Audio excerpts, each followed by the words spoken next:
Hello, listeners and viewers. This is the Faison View Podcast, episode 127, man. We getting straight into it today, man. Follow me on all platforms. Ig-malikspaceghost is my IG. I Speak Malik is my Twitter. Daniel Leak is my Facebook. And we going to get right into it, man. YouTube channel and bio, man.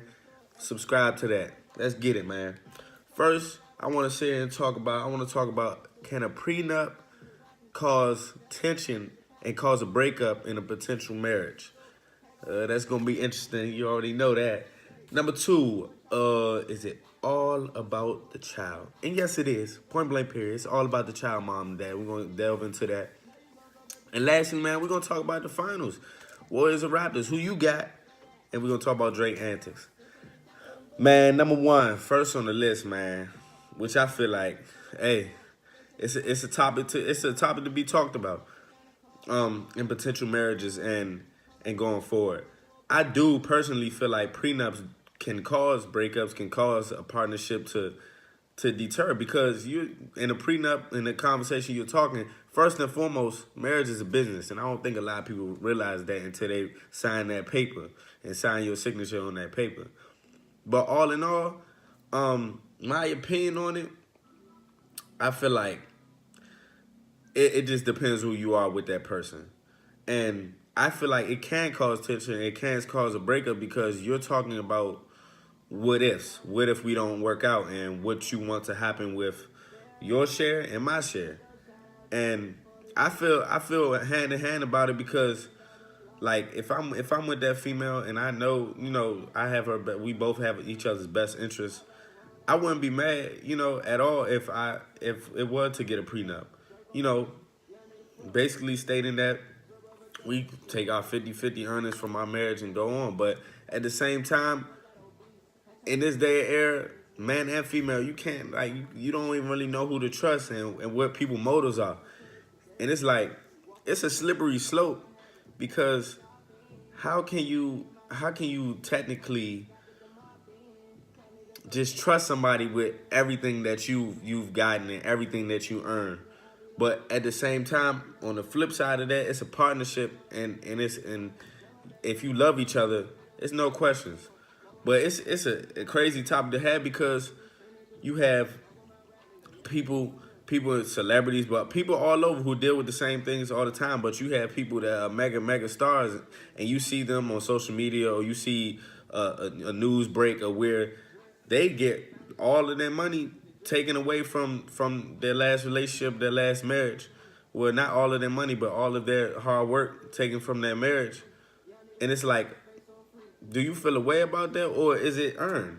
Because that person was with you day in and day out, grinding with you, but at the same time, you got situations where that person, your other half, wasn't doing anything and got all of your earnings and just flipped the switch on you. And it just felt like a come up for them.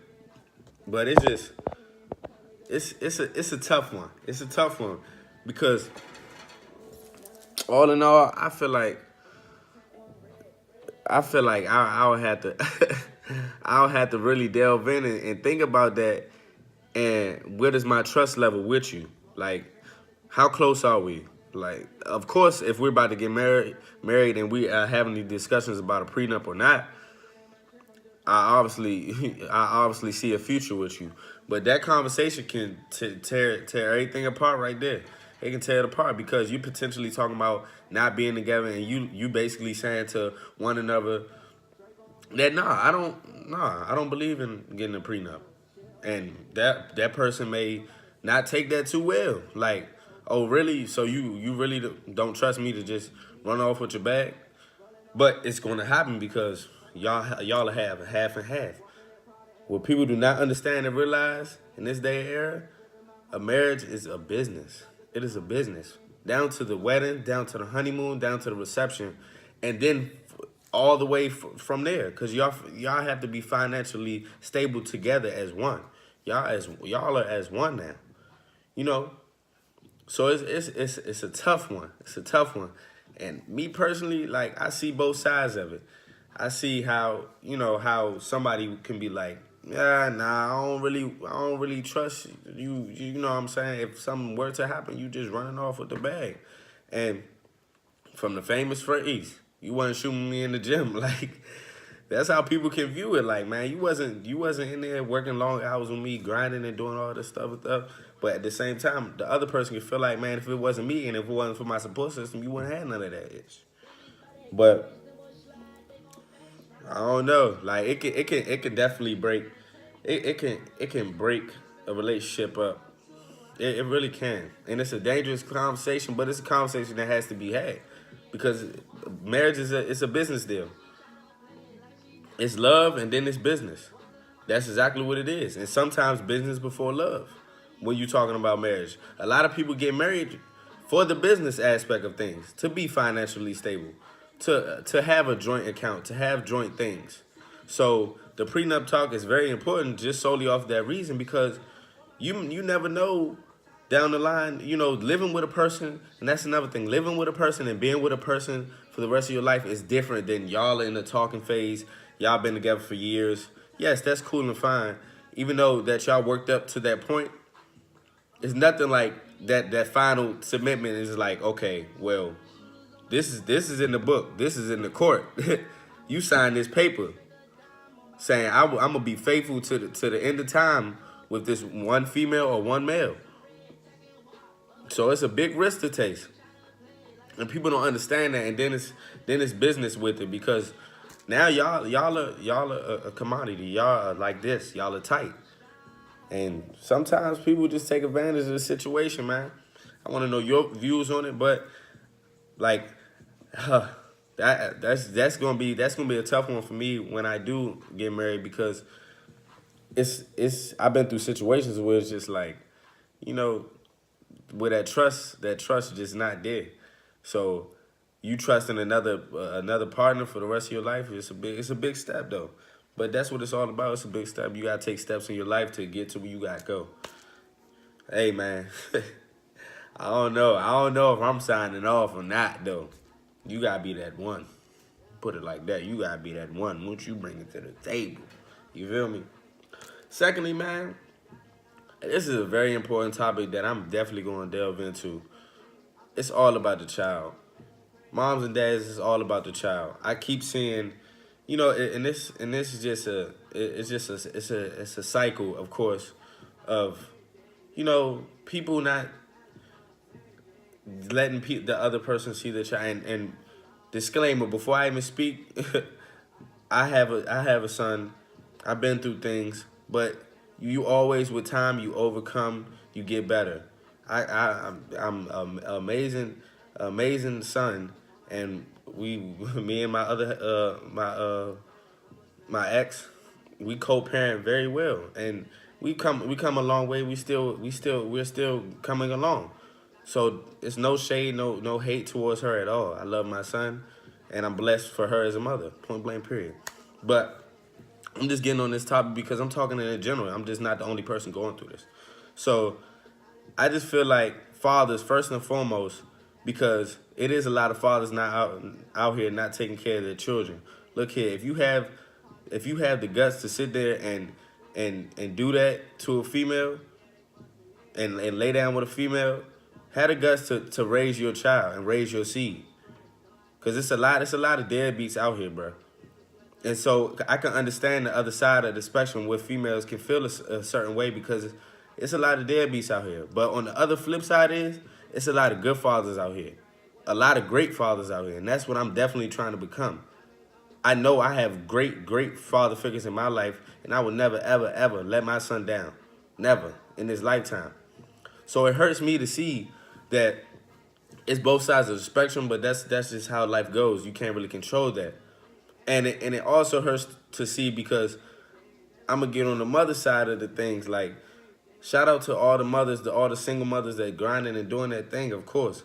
But I have a problem with the mothers that have good men in their life and good fathers that want to be with their child and want to see their child, and you'll do everything possible to be a butthole about the situation and not let him see him. But on the flip side of things, you have females that are single parents and will wish and pray that they had a father figure to take care of their child and help financially. And and be a parent to your child. Y'all didn't make that child single handedly. Nobody just made that child by themselves. And I'm just sick of seeing. Also, I'm just sick of seeing like the certain females that just are just low, like, do low down dirty things to the fathers that really care and really love their child. That's irreplaceable. You can't put no price tag on that. Your son, your seed, your child, your daughter. You can't put no price tag on that. That they need you. They didn't come into this world wanting to come into this world, or willingly just come into this world. You made them. So take responsibility for your actions. And I just feel like it just needs to be more respect on both sides, because you have good fathers out here. You have amazing mothers out here, but you also have the other side of each one. You have mothers that just don't give a fuck. You have fathers that just don't care.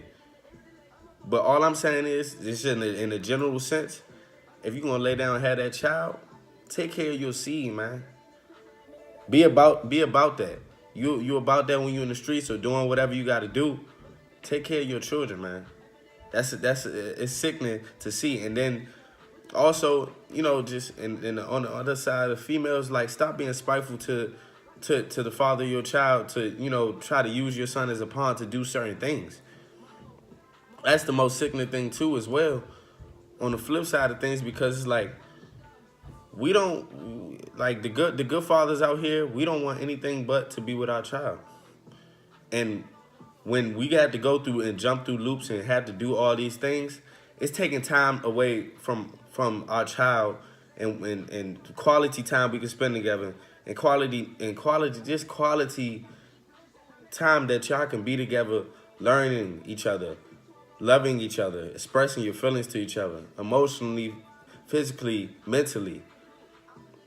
Like, a child is something so priceless, and it bothers me too, because the Malia Davis situation that is everybody's talking about, the 4-year-old missing from Houston, Texas, and it's so sad, because, and not to judge anybody in that situation, but it's hard not to judge anybody in that situation, because it's a child that's innocent in this situation, missing, and it could possibly be dead, and it sucks, because the mother is not, like, not allowed this to happen, but it was one of her former fiancés and not the father of the child. And it's just like, you have to be careful and mindful, and this goes to both sides, of who you bringing into your children's life that's not the father or the mother of your child, and be respectful of that. Because at the end of the day, no matter who you think you know, they can do anything. That's not their child. That's not their seed. So they don't have that. They don't have that in their heart to where they feel like, oh, well, this is my seed. This is my child. No. People are stupid. People are dumb. And people are psychotic and crazy and sick and sick-minded. So we got to be mindful as a community, as an environment, as a society, everything. We have to be mindful of who we bringing into our children's lives. Because I'm not bringing anybody into my child's life. Vice versa, I'm not bringing anybody into my child's life that I do not trust. That's not going to happen. That's not going to fly. We just have to be mindful. We have to co-parent. We have to just come together. I know situations are hard, but it all gets better. It will all get better. Just stay consistent and stay persistent and stay in your child's life, man. Be about your business. That child did not ask to be in his life. Make sure you give him everything, give her everything while they're here. Times might be hard, but you gotta grind. You gotta grind. We have children, man. That's just a point I felt like I needed to hit, because it's near and dear to my heart, because I am a father now, and I just want to see everybody. I just want to see everybody win. I just want to see everybody get the time that they deserve with their children. Get the quality time they deserve with their seed. It's serious, you know what I'm saying? And moving on to a lighter topic and a fun topic, man, these NBA Finals, man, I got Warriors in 6. I don't care what y'all say, I got Warriors in 6. But they battle on the injuries, but I got to go with the champs. And I feel like everybody gassing this Drake antics. I'm a huge Drake fan, but I feel like everybody gassing it. Like, point blank period. And I'm not a huge LeBron fan, but what LeBron did to the Raptors, that's what everybody should do. Just stop rapping and just beat him. You know, like, he's on the sideline, he's talking, he might be doing too much, he got the antics. But what is that really doing with you on the court and what you do every day and every night? You a baller, bro. Go ball. I feel like a lot of people, even in the last series, in the Bucks series, that's why they lost. Y'all focus on Drake. Why y'all focus on Drake when y'all catching 4 L's in a row with the MVP on y'all team? It's no excuse for that. Not at all. And I got Warriors because I feel like, first and foremost, Klay does not get enough recognition. He's one of the greatest shooters we have ever seen, easily top 5. Steph is probably going to go down as one of the best point guards ever. And Draymond, who is so unappreciated, people really need to realize how good they are. Yes, I'm not a Warriors fan, I'm a straight home team fan, but I recognize greatness. Like, this is their 5th time being in the final. No matter what you say about KD and them being there, they was already there. They already stood the test of time. Kawhi is an amazing player. The Raptors have an amazing team. But I had to take it into account. This is the Golden State Warriors we talking about. Everybody want to see them fall. I understand that, like, because we were tired of seeing the same team winning, of course. Yeah, and then we was both also tired of seeing LeBron and the Warriors. But the Raptors have an opportunity to take advantage. But everybody worried about Drake talking and Drake doing this and that. He don't got no effect on the game. Like, he's a fan. He's an ambassador for Toronto. He's a mega star rapper, artist, and he's from Toronto, so he gonna rep his squad. I don't understand how people, getting in their feelings, but I understand one thing. Drake might take it too far with the Warriors too, though, because you don't want to talk smack to the Warriors, but like they got 3 finals for a reason. You feel me? You already know, man. I'm gonna rock with the Warriors. They got some injuries, but we about to see, man. We about to see. I want to know your views, your picks on the game. We could bet on anything. But you already know, man. This is the Faison View podcast every week. Man, subscribe to my YouTube channel and bio, man.